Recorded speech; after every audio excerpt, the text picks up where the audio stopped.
La cellulose, qui est l'élément principal de la paroi végétale, est un composant fondamental de nos objets du quotidien, tels que nos mouchoirs à jeter, nos vêtements, les papiers, les cartons, etc.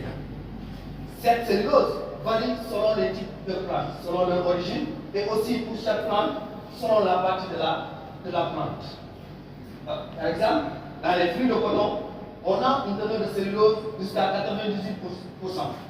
Cette biopolymère intéressante a une structure linéaire composée d'un monomère appelé cellulose, qui est constitué de deux molécules d'anhydroglycopyranose liées entre eux par des liaisons bêta-1,4-diglycosides avec des extrémités non réductrices et réductrices. L'alcool polyphénoléque, l'alcool simapylique, l'alcool coumarique, liés entre eux par des liaisons carbone-carbone et aussi des liaisons éthères. Mais ces monomères varient aussi selon les types de plantes. D'abord, pour les poilus, on voit ici que la teneur à ces monomères varie de 50 à 75% pour les alcools simapyliques, de 25 à 50% pour les alcools polyphénoliques. Il en est de même pour les plantes annuelles et aussi les bois tendres. Ces biopolymères abondants en matière végétale envahissante ont été par la suite extraits par cette méthodologie. La matière broyée a été utilisée pour une terrification avec de la soupe 20% en présence de sulfure de sodium à 130 degrés Celsius avec un appareil qu'on appelle AIBA. Quant à la modification chimique de la cellulose, nous avons utilisé, comme je l'ai dit précédemment, l'acide monochloroacétique.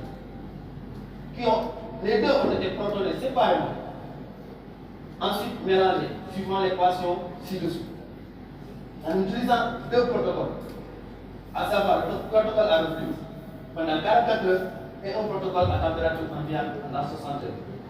Une fois la synthèse terminée, nous avons calculé le degré de substitution et le taux de greffage.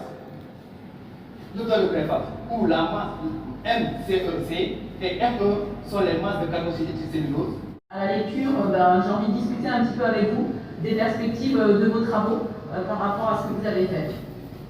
Alors j'avais déjà une première remarque qui était plutôt une remarque qui m'avait un petit peu surprise dans votre introduction, mais vous avez un peu reprécisé. Dans votre introduction, vous disiez que finalement les innovations de la recherche contribuent à la pollution.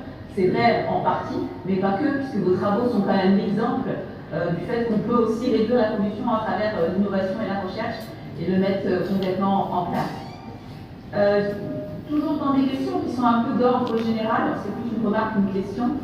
Vous avez travaillé sur 3 espèces envahissantes et la question que je me posais, c'était est-ce que vous pensez que ces travaux pourraient être transposés à d'autres espèces envahissantes, au Sénégal ou ailleurs?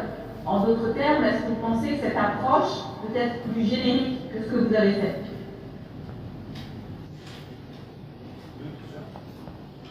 Merci. Merci pour cette question. D'abord, je tiens à vous remercier d'avoir lu mon rapport, mon thèse, et aussi ça m'a permis de soutenir aussi devant le public et devant tout le monde. Bon, c'est le travail que j'ai effectué. J'ai utilisé ces 3 plantes, mais beaucoup d'autres plantes aussi pour avoir les mêmes caractéristiques. D'abord comme le Tifa, qui est plus envahissante que les 3 espèces végétales, peut être utilisé aussi dans la protéine et même dans l'extraction de la lignine aussi.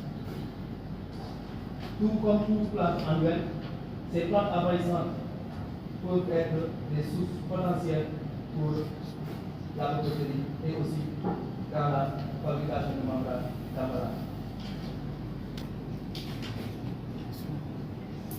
Alors, je continue un peu sur ce type de questions avec vous. Donc, on sait bien que la biomasse végétale est... Est-ce que le fait de... Comme c'est une plante annuelle, elle peut varier soit selon la saison, soit la terre dans laquelle elle pousse? Est-ce que vous avez observé une hétérogénéité selon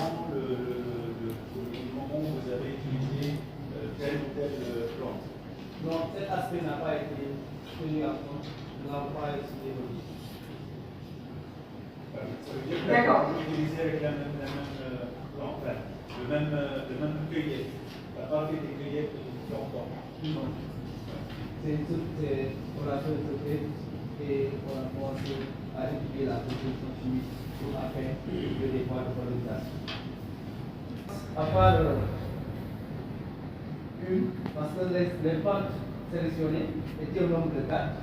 Et quand on faisait l'étude de la composition chimique, notre quatrième biopolymère à plante envahissante n'a pas donné de teneur en cellulose importante. D'où l'élimination dans nos travaux.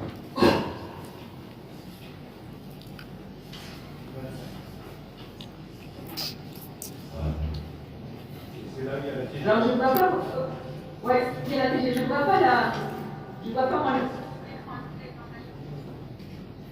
Est-ce que même Il a été fait en milieu hiver, sous azote. D'accord. D'accord. Donc il est possible, si vous êtes en milieu inerte, que ce ne soit pas que des cendres. Parce que si on veut, quand on parle de cendres.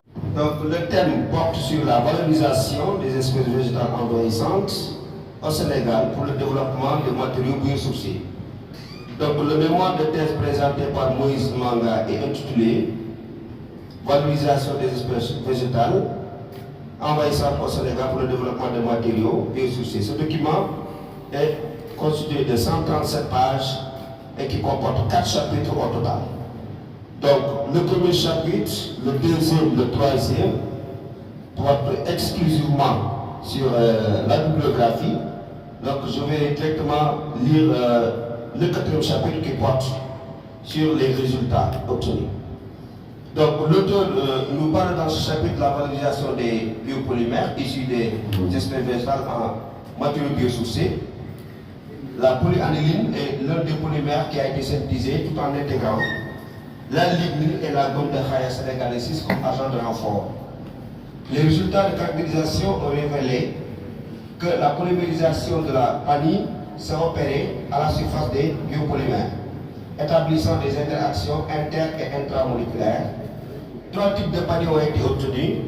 La vanille GKB, fait à Dakar le 5 novembre 2025. C'est bon? Je peux continuer? Oui, donc si tu as des questions. Oui, j'ai des questions. Bien sûr. D'accord. Donc, je remercie Moïse. Avec son bon speech, il a fait une très belle présentation. Le sujet vraiment a été très bien maîtrisé. Voilà. Mais néanmoins, j'ai toujours des remarques et des suggestions à faire par rapport au document. Donc, on va passer directement au document. Le jury a apprécié ton travail, a apprécié ta présentation, ta prestation concernant la réponse aux questions, même si tout n'est pas parfait, évidemment, tu verras, même à mon âge, tu apprendras, et jusqu'à la mort on apprend, donc c'est normal.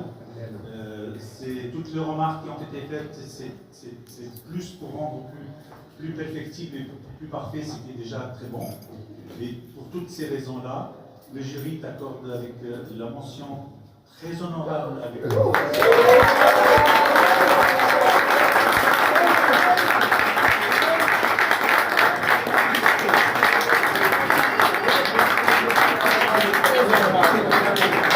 avec énormément d'usure.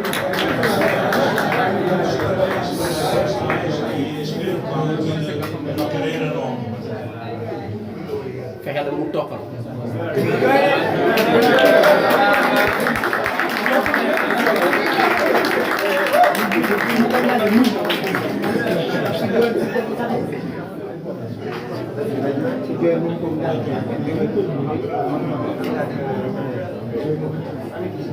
Mooy da ngaa jooy de. Bàyyi sa jàng. Café bi. Bàyyi sànni café.